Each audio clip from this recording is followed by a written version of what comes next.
اعوذ باللہ من الشیطان اللعین الرجیم بسم اللہ الرحمن الرحیم الحمد للہ رب العالمین الصلاة والسلام علی اشرف الانبیاء والمرسلین وعلی آلہ طیبین طاہرین المعصومین الذین اذهب اللہ عنہم الرجس وطہرہم تطہیرا اللہم صل علی محمد وآل محمد وعجل فرج قائم آل محمد۔ عزیزان محترم، اہم موضوع کہ انسان کا نفس مجرد عن المادہ ہے، اس موضوع پر ہم نے اپنی گزشتہ گفتگو میں بسط الزمان سے متعلق ایک واقعہ آپ کی خدمت میں بیان کیا۔ آج طی الزمان سے متعلق ایک واقعہ بیان کریں گے۔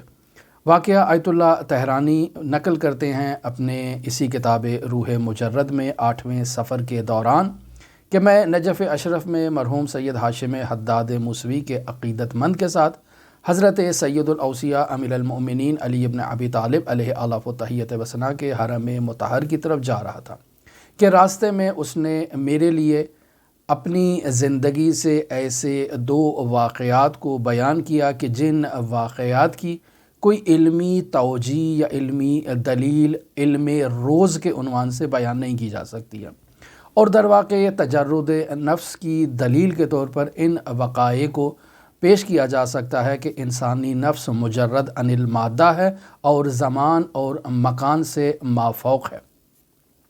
دلیل کیا ہے اس تجرد کے اوپر؟ علماء بیان کرتے ہیں کہ خود انسان کا علم تجرد نفس انسانی کے اوپر دلیل ہے۔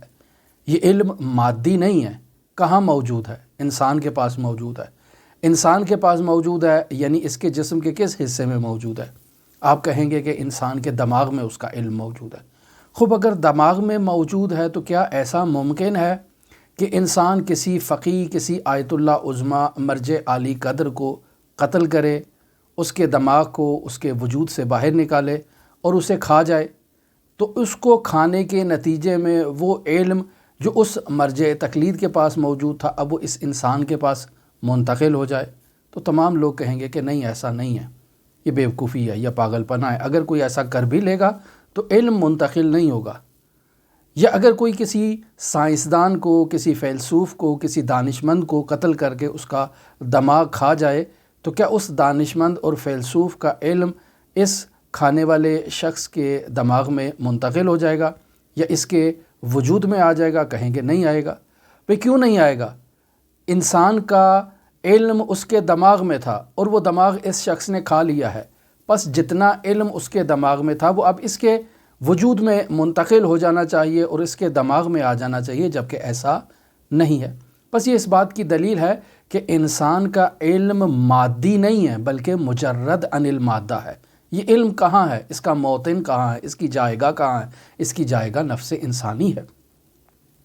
بس یہ جو واقعہ آج آپ کی خدمت میں تجرد نفس سے متعلق جس کی دلیل کے طور پر پیش کیا جاتا ہے وہ طی الزمان سے متعلق ہے۔ آیت اللہ سید محمد حسین حسینی طحرانی کتاب روح مجرد میں اس واقعے کو نقل کرتے ہیں کہ میں مرحوم سید ہاشم حداد موسوی کے عقیدت مند کے ساتھ حضرت سید الاوصیاء کی زیارت کے لیے حرم مطہر جا رہا تھا کہ راستے میں اس نے اپنی زندگی کے دو ایسے واقعات میرے لیے نقل کیے کہ جن کی کوئی علم روز کے اعتبار سے تفسیر اور تعبیر نہیں بیان کی جا سکتی۔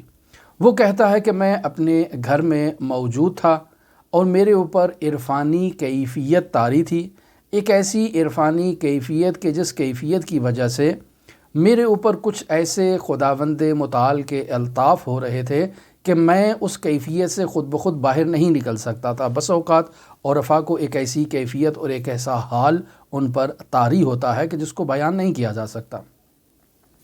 یہ شخص کہتا ہے کہ اس واردات قلبی کے دوران میں نہ تو سکت کر سکتا تھا، نہ ہل سکتا تھا، نہ کہیں جا سکتا تھا، نہ گھر سے باہر جا سکتا تھا، اور نہایت ہی معیشتی مشکلات میں مبتلا تھا۔ گھر میں کھانے کو کچھ نہیں تھا، بیوی بچے بھوکے تھے، اور ایسے میں میری زوجہ چولہے پر پانی کو رکھ کر بچوں کو تسلی دے رہی ہے کہ آپ کے لیے کھانا تیار ہو رہا ہے تاکہ بچے شور نہ کریں، بھوک کی شدت کے باعث وہ تکلیف کی باعث وہ شور و غل نہ کریں، گھر کو سر پہ نہ اٹھا لیں یا والدہ کو تکلیف نہ پہنچائیں۔ تو ایک بہانہ بنایا کہ آپ کے لیے کھانا تیار ہو رہا ہے تو چولہے پر پانی کو چڑھا دیا۔ میری یہی کیفیت تھی اور میں اس کیفیت سے باہر نہیں نکل رہا تھا۔ پھر جب میں نے اپنے بچوں کی اس کیفیت کو دیکھا اور میں اپنی اس عرفانی کیفیت سے باہر نکلا اور گھر سے باہر اپنی مایحتاج زندگی کو تہیا کرنے کے لیے جب گھر سے باہر جاتا ہوں تو باہر جا کر مجھے معلوم ہوتا ہے کہ میں 1 مہینے سے اپنے گھر میں ہی تھا اور گھر سے باہر نہیں نکلا۔ تو یہ اس بات کی دلیل ہے کہ وہ تمام واقعات جو میں مشاہدہ کر رہا تھا اس ایک دن کے اندر اپنے گھر میں، وہ در واقع میں نے اس ایک دن کے اندر گویا کہ 1 مہینے کا سفر کیا۔ میں اپنے گھر میں ایک ہی دن کے اندر موجود ہوں، لیکن میرے گھر کے باہر جو ہے وہ زمان حرکت کر رہا ہے اور مجھے اس زمان کے گزرنے کا گھر کے اندر علم ہی نہیں ہے۔ گویا کہ میں نے اپنے گھر میں 1 دن بسر کیا ہوگا جبکہ گھر کے باہر 1 مہینہ بسر ہو گیا اور مجھے اس کا علم ہی نہیں ہوا۔ یہ شخص کہتا ہے کہ میں نے آیت اللہ طہرانی سے کہا کہ اگر علم روز اور جدید علمی ٹیکنالوجی اور علمی قوانین کے مطابق میں اپنے اس سفر کو اور اس آپ بیتی کو اگر تشریح کرنا چاہوں تو مجھے اس کی سمجھ میں نہیں آتا کہ کیسے اسے بیان کروں، سوائے اسی مطلب کے کہ میں نفس انسانی کے مجرد ہونے کو بیان کروں کہ نفس انسانی مجرد ہے اور مافوق عن الزمان والمکان ہے۔ انشاءاللہ خداوند متعال ہمیں توفیق عطا فرمائے تو ہم ماہ مبارک رمضان میں انسانی نفس کے بارے میں کچھ آپ کے ساتھ گفتگو کریں۔ خداوند متعال ہمیں یہ توفیق دے۔ آپ بھی ہمارے لیے دعا کریں، ہم بھی آپ کے لیے دعا گو ہیں، اور حضرت امام علی ابن موسیٰ الرضا علیہ آلاف و تحیت و ثنا کے نورانی حرم میں آپ سب کے لیے نائب و زیارہ ہیں۔ اللہم صلی علی محمد و آل محمد وعجل فرج قوائم آل محمد۔